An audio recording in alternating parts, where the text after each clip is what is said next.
Okay, so we're looking at the two case studies of Byker and Longhorsley, which are situated in the northwest of the UK. Byker is an inner city urban area which is located within Newcastle upon Tyne, and Longhorsley is just north of Newcastle upon Tyne in a rural area. So we're looking at these two case studies because they are settlement case studies and they're in two contrasting areas. So let's have a look firstly at some statistics to compare the areas. Housing.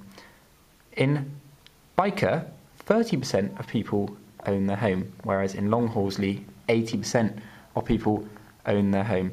Now that is a big difference which can be related to the fact and can be seen that Byker, perhaps people are less well off, have less money, which is due to factors we'll have a look at later. Whereas Longhorsley, people are better off, have more money, so they can afford to buy their own home. In Byker, they don't own it and probably rent off the council or are provided by benefits or council homes. So we'll have a look at the type of house. Now, detached homes. In Byker, just 4% of people live in a detached home, whereas in Longhorsley, 60% of people have a detached house. Now what this shows is perhaps that people have more money because it's known that terraced houses cost a lot less to build and live in than it does to have a detached house, and detached houses tend to be bigger, which means they're more expensive, and it can really be seen by that statistic there what difference in the house prices are. And we'll have a look at flats. Now 35% of people in Byker live in a flat, and just 2% live in a flat in Longhorsley. Now, this clearly can show the difference in house types in the area and can also show poverty quite clearly. 35%. Now, flats do cost a lot less to live in because of the cost of building up is less than building out, and can quite clearly show people less wealth. Now, that figure of 2% shows that in this rural area, most houses are probably built up detached or semi-detached, where there's pretty much no flats at all. But in Byker, there's more people, which means bigger houses. And lastly, a statistic which shows how much disposable income people have quite clearly is car ownership.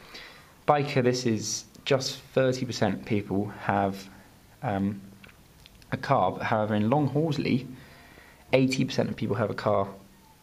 Now, again, this really does show the level of wealth because a car is not necessarily a necessity unless it's used for work. So it shows how much disposable income people have quite clearly, and you can see here that Byker doesn't have a lot, whereas Longhorsley does.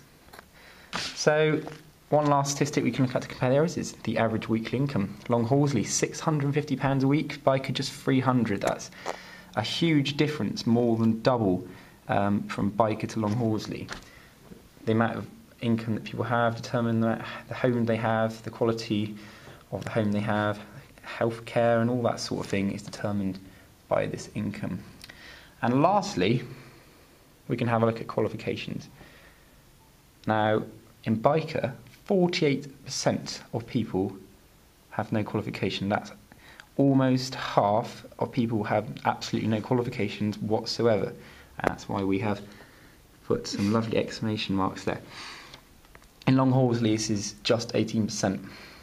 Now, what this means is that with no qualifications, people will probably end up going on to not have as good a job that doesn't pay as well. And people in Longhorsley will have a better job, which means more money. A better job means more money, and you need those qualifications to access that job. Which brings us lastly onto social welfare. Now, with better social welfare for an area like Byker, which is poorer and is in poverty, things are introduced to bring that social welfare up, which includes the Byker War estate, which was built to try and provide a better standard of living for people in that area. And that concludes the Byker and Longhorsley case studies.